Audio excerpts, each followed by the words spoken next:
Hai guys, kenalin nama aku Almas dan if you guys click this video, artinya kalian mau belajar tentang statistika uji non-parametrik, ya kan? Oke, mungkin banyak dari kalian yang masih bertanya-tanya tentang pengertian uji non-parametrik, terus juga kapan sih kita pakai uji non-parametriknya? Kenapa nggak kita pakai uji parametrik aja?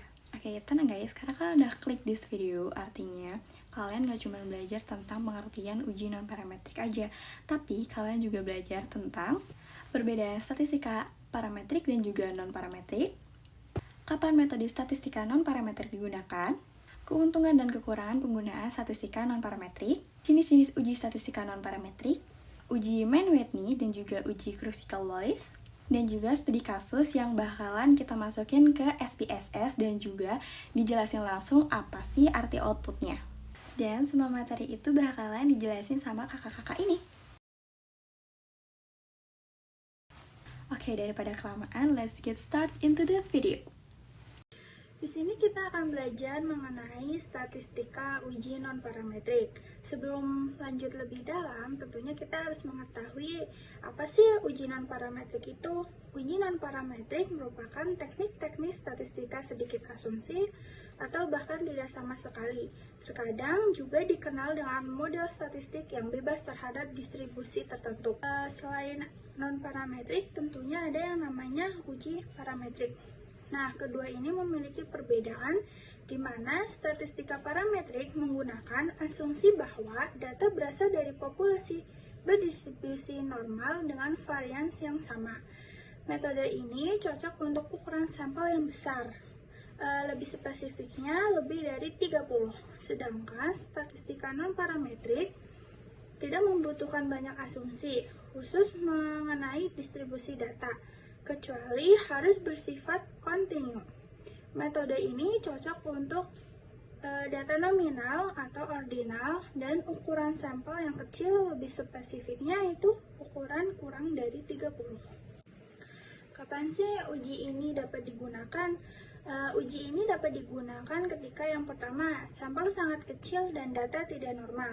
Jika jumlah data yang dikumpulkan sedikit, maka hasilnya belum tentu membentuk warna normal. Selain itu, kalau kita tidak tahu bentuk sebaran data dari populasi, maka cara hitung statistik yang membutuhkan syarat data normal tidak bisa digunakan. Oleh karena itu, digunakanlah metode statistika non-parametrik. Karena metode ini tidak menuntut data harus normal. Contoh sederhananya, para peneliti ingin meneliti 8 orang karyawan saja. Tentunya hasil ini belum bisa dianggap mewakili pola umum. Nah, yang kedua, data berbentuk ordinal atau peringkat. Data ordinal adalah data yang diurutkan dari rendah ke tinggi, tapi jarak antara urutannya tidak jelas karena tidak bisa dihitung secara pasti. Misalnya, selisih antara puas dan sangat puas. Maka analisisnya menggunakan statistika non-parametrik. Contoh sederhananya, sangat puas, puas, tidak puas, juara 1, juara 2, dan juara 3. Nah, yang terakhir digunakan ketika data berbentuk nominal atau kategori. Data nominal ini merupakan data yang hanya berupa kategori, tidak ada urutan dan tidak bisa dihitung nilainya. Data ini biasanya hanya dihitung jumlahnya karena tidak bisa dianalisis dengan rumus statistika biasa, sehingga digunakanlah statistika non-parametrik. Contoh sederhananya adalah jenis kelamin, ada laki-laki dan perempuan. Jenis jurusan, ada manajemen, akuntansi, dan ekonomi. Intinya, statistika non-parametrik digunakan ketika data sedikit dan tidak normal, data berupa urutan, data berupa kategori, dan metode ini lebih sederhana dan fleksibel sehingga cocok untuk data yang tidak bisa dihitung secara angka. Nah, tentunya uji non-parametrik ini memiliki keuntungan bagi penggunanya. Misalnya, data tidak harus berdistribusi normal. Hal ini membuat metode ini lebih fleksibel digunakan pada berbagai kondisi data. Selain itu, statistika non-parametrik mudah dilakukan, bahkan bisa dihitung secara manual tanpa bantuan software komputer, misalnya SPSS atau Excel. Ini sangat membantu terutama untuk penelitian sederhana. Selain itu, keunggulan lainnya, metode ini dapat digunakan pada data ordinal dan nominal, seperti data peringkat atau data kategori, yang tidak bisa dianalisis menggunakan statistika parametrik. Terakhir, statistika non-parametrik lebih efisien untuk jumlah sampel yang kecil, sehingga cocok digunakan pada penelitian dengan responden terbatas. Jadi, secara keseluruhan, statistika non-parametrik ini merupakan metode yang sederhana, fleksibel, dan cocok digunakan ketika data tidak memenuhi syarat statistika parametrik. Selain memiliki keuntungan, tentunya non-parametrik juga memiliki kekurangan, di mana yang pertama, dibandingkan dengan statistika parametrik, metode non-parametrik ini memiliki kekuatan analisis yang lebih rendah.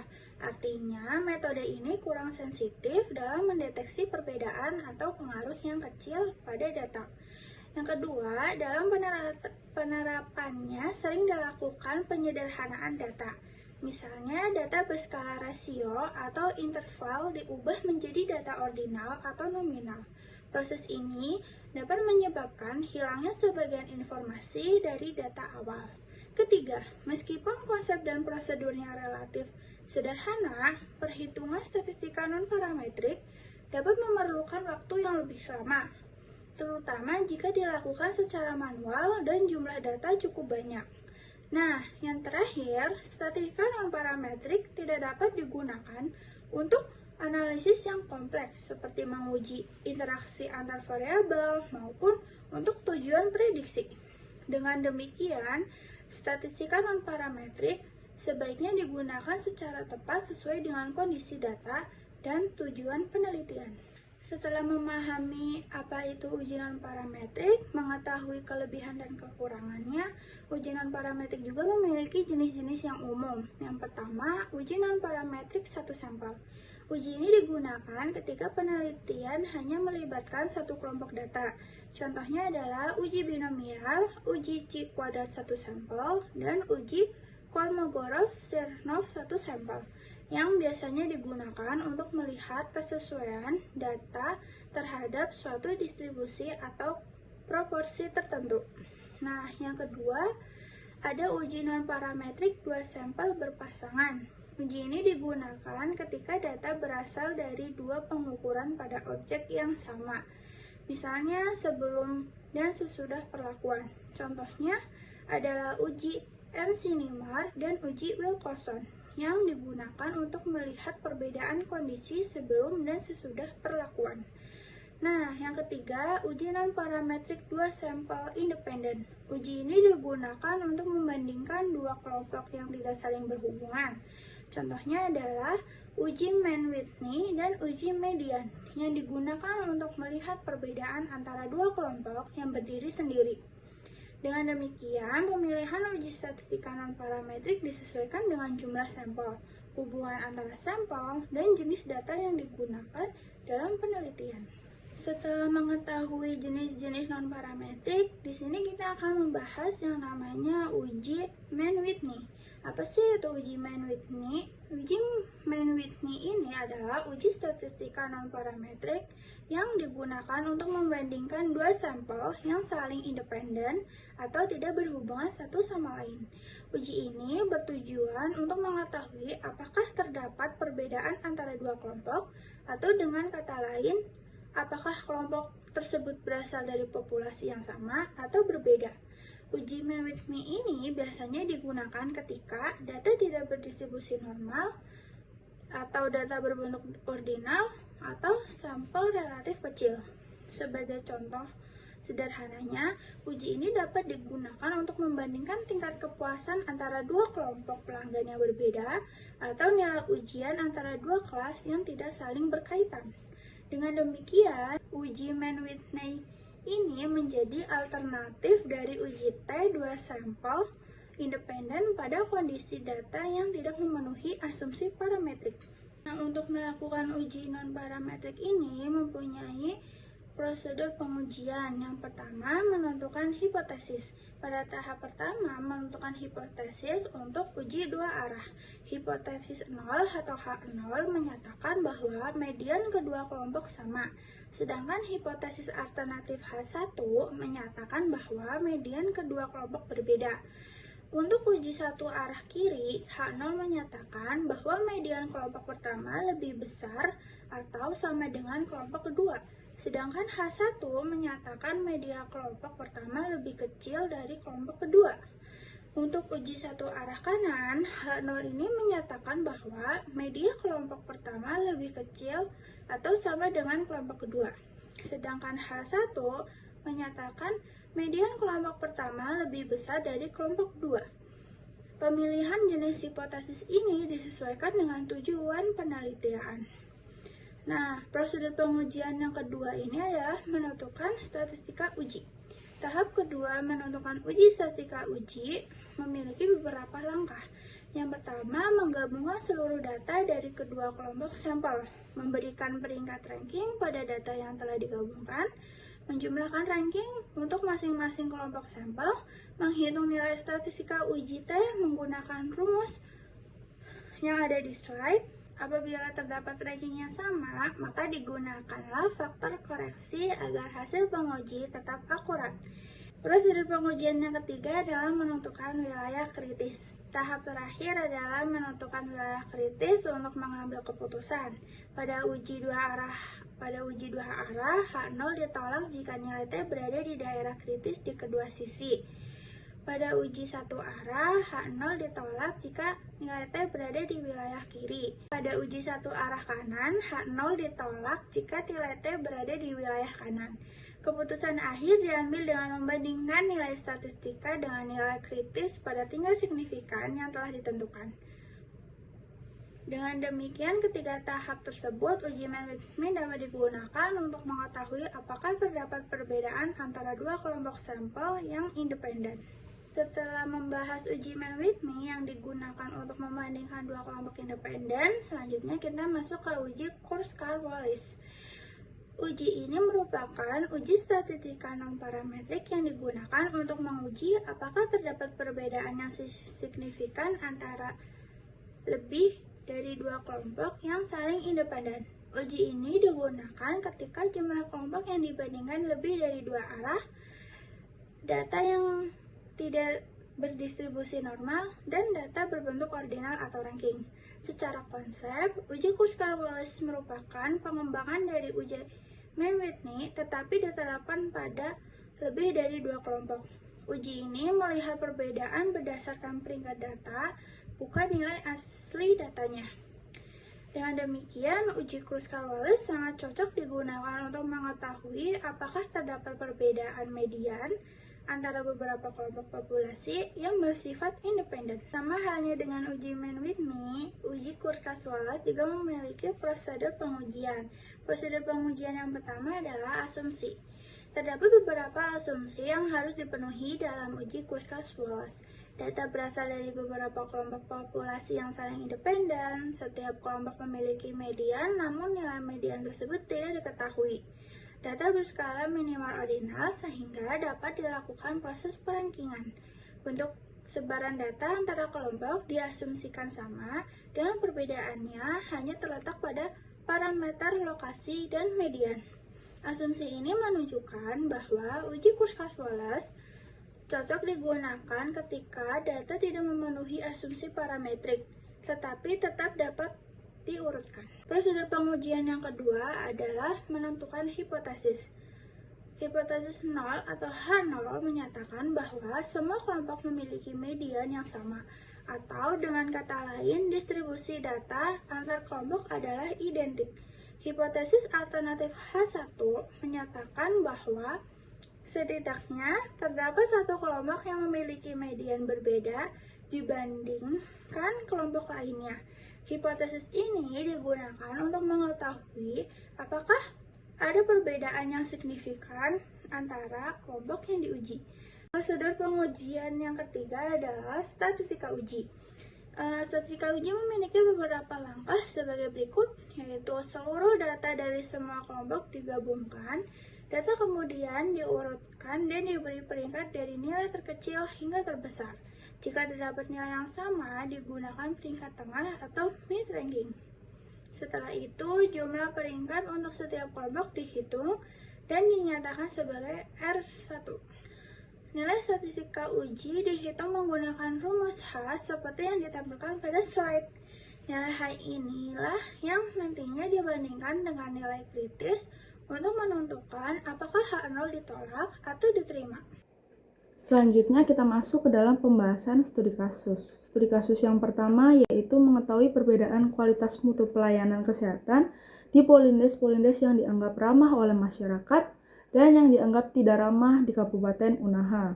Adakah perbedaan yang bermakna mengenai nilai pelayanan kesehatan antara polindes yang ramah dan yang tidak ramah? Diambil 14 buah sampel polindes yang dianggap tidak ramah dan 17 buah sampel polindes yang dianggap ramah. Kemudian, kedua kelompok polindes tersebut di antara skor dari 0 sampai 100. Kita uji dengan alfa 5%. Kita lanjut ke perhitungan di SPSS. Di variabel view ini ada dua variabel, yaitu variabel kualitas mutu dan variabel kelompok. Di variabel kualitas mutu ini, kita beri label nilai kualitas mutu dengan measure scale. Lalu di variabel kelompok kita isi value-nya ada dua. Value pertama di polindes yang dianggap tidak ramah dan yang kedua polindes yang dianggap ramah. Lalu kita masuk ke dalam data view. Di data view ini ada 31 sampel yang dimana 14 ini adalah polindes yang dianggap tidak ramah dan 17 polindes yang dianggap ramah. Untuk melakukan pengujiannya, kita klik Analyze, lalu kita klik Non-Parametric Test, Legacy Dialog, dan 2 Independent Sample. Di sini kita pilih untuk nilai kualitas mutu kita masukkan ke dalam tes variabel list, dan variabel kelompok kita masukkan ke dalam grouping variabel. Di define grupnya kita pilih grup 1 dan grup 2 karena kita memperbandingkan dua kelompok aja. Klik continue lalu klik OK. Ini hasil dari perbandingan antara polindes yang dianggap tidak ramah dan polindes yang dianggap ramah. Studi kasus yang pertama ini menggunakan uji Mann-Whitney di mana menghasilkan output yaitu membandingkan nilai kualitas mutu antara dua kelompok, yaitu dua kelompok polindes yang dianggap tidak ramah dan juga polindes yang dianggap ramah. Dari hasil tabel rank terlihat bahwa kelompok polindes ramah memiliki min rank lebih tinggi dengan angka sebesar 21,85 dibandingkan polindes yang dianggap tidak ramah dengan angka 8,89. Dari hal tersebut menunjukkan bahwa secara umum penilaian kualitas mutu pada polindes ramah itu lebih baik. Lalu pada tabel tes statistik di mana signifikansi asimptotik berada kurang dari 0,001, yang berarti hal tersebut terdapat perbedaan yang signifikan secara statistik antara kedua kelompok tersebut. Dan demikian bisa disimpulkan bahwa persepsi ramah atau tidaknya polindes itu berpengaruh signifikan terhadap nilai kualitas mutu. Kita lanjut ke dalam studi kasus yang kedua. Di sini dilakukan suatu penelitian untuk mengetahui pengaruh olahraga terhadap tingkat depresi pada 24 orang mahasiswa yang dikategorikan ke dalam 3 kelompok. Kelompok pertama tidak berolahraga, kelompok kedua melakukan jogging selama 20 menit per minggu, dan kelompok 3 melakukan jogging selama 60 menit per minggu. Tingkat depresi diukur menggunakan skala Likert 1 sampai 100 dan didapatkan data sebagai berikut. Apakah terdapat perbedaan tingkat depresi di antara mahasiswa yang tidak berolahraga, melakukan jogging selama 20 menit per minggu, dan jogging selama 60 menit per minggu? Sekarang kita masuk ke dalam perhitungan di SPSS-nya. Kita masuk ke dalam variabel view-nya. Di sini ada 3 variabel yaitu ID, kondisi, dan skor. Di variabel ID kita beri nama label ID dengan measure nominal. Di variabel kondisi kita beri label kondisi. Kita beri value-nya juga. Value pertama tidak berolahraga, value kedua jogging selama 20 menit, dan variabel ketiga jogging 60 menit. Lalu measure-nya ordinal. Untuk variabel skor juga measure-nya ordinal. Kita lanjut ke data view-nya. Di data view ini ada 3 kolom, yang dimana ada kolom ID, kondisi, dan skor. Untuk kolom ID dari 1 sampai 8 ini berada di kondisi 1, yang dimana tidak berolahraga. Lalu ID 9 sampai 16 berada di kondisi 2, yaitu berolahraga atau jogging selama 20 menit. Di ID 17 sampai 24 di kondisi ketiga, yaitu jogging selama 60 menit. Selanjutnya kita melakukan pengujian, kita klik analyze, lalu klik non-parametric test, legacy dialog, dan key independent sample. Di sini untuk kondisi kita masukkan ke dalam grouping variabel, dan skor kita masukkan ke dalam test variable list. Di grouping variabel, define range-nya yaitu 1 sampai 3 karena ada 3 kondisi yang kita uji. Klik OK. Ini adalah hasil output dari pengujian yang telah kita uji tadi. Sekarang kita akan menguji lanjutan. Yang pertama kita klik analyze, lalu ke non-parametric test, legacy dialog, dan 2 independent sample. Di sini skor kita masukkan lagi ke dalam test variable list, dan kondisi kita masukkan lagi ke dalam grouping variable. Di sini kita klik define groupnya, kita menguji 2 kondisi aja. Kita uji dari grup 1 dan grup 2. Kondisi 1 dan 2. Klik continue. Oke. Ini adalah hasil dari perbandingan antara kondisi 1 dan 2. Selanjutnya kita akan membandingkan kondisi 1 dan 3. Kita klik analyze lagi. Non-parametric test, legacy dialog, 2 independent sample. Kita klik define groupnya. Sekarang yang 2 kita ganti ke kondisi 3. Continue dan OK. Ini hasil dari perbandingan antara kondisi 1 dan kondisi 3. Selanjutnya kita akan membandingkan kondisi 2 dan 3. Kita klik analyze lagi, non-parametric test, legacy dialog, dan 2 independent sample. Untuk define grupnya, yang grup 1 kita ganti ke 2. Nah, ini hasil dari perbandingan antara kondisi 2 dan 3. Kemudian studi kasus yang kedua, di mana studi kasus ini menggunakan 2 uji. Yang pertama uji Mann-Whitney, di mana dari uji Mann-Whitney ini menghitung 3 jenis, yaitu skor jogging 20 menit versus jogging 60 menit, kemudian tidak berolahraga dan versus jogging 60 menit, yang terakhir tidak berolahraga versus jogging 20 menit. Yang pertama, hasil uji Mann-Whitney yang membandingkan skor antara kelompok yang melakukan jogging 20 menit versus jogging 60 menit. Dari tabel ranks itu terlihat bahwa nilai min rank jogging 20 menit berada pada angka 5,88, kemudian nilai min rank jogging 60 menit berada pada angka 11,13.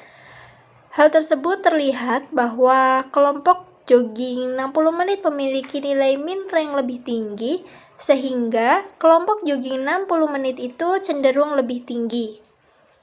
Lalu nilai signifikansi asimptotik yang sebesar 0,027 yang lebih kecil dari 0,05 itu menandakan adanya perbedaan skor yang signifikan antara kedua durasi jogging tersebut, yang mana artinya durasi jogging itu berpengaruh terhadap skor yang dihasilkan. Kemudian yang kedua, pengujian untuk tidak berolahraga versus jogging 60 menit.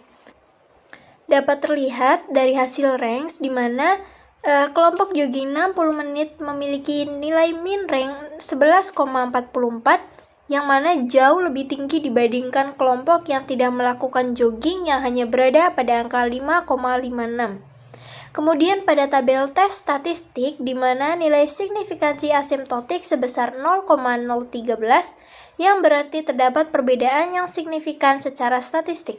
Hal ini menunjukkan bahwa aktivitas jogging selama 60 menit memberikan skor yang lebih baik dibandingkan tidak melakukan jogging sama sekali. Kemudian, untuk yang ketiga, tidak berolahraga versus jogging 20 menit. Di mana dari hasil tabel ranks terlihat bahwa nilai min rank kedua kelompok hampir sama, yaitu berada pada angka 8,63 untuk tidak berolahraga dan 8,38 untuk jogging 20 menit. Hal ini menunjukkan adanya perbedaan skor yang sangat kecil. Kemudian pada tabel statistik di mana nilai signifikansi asimptotik sebesar 0,916 yang jauh lebih besar dari 0,05. Artinya, tidak terdapat perbedaan yang signifikan antara dua kelompok tersebut.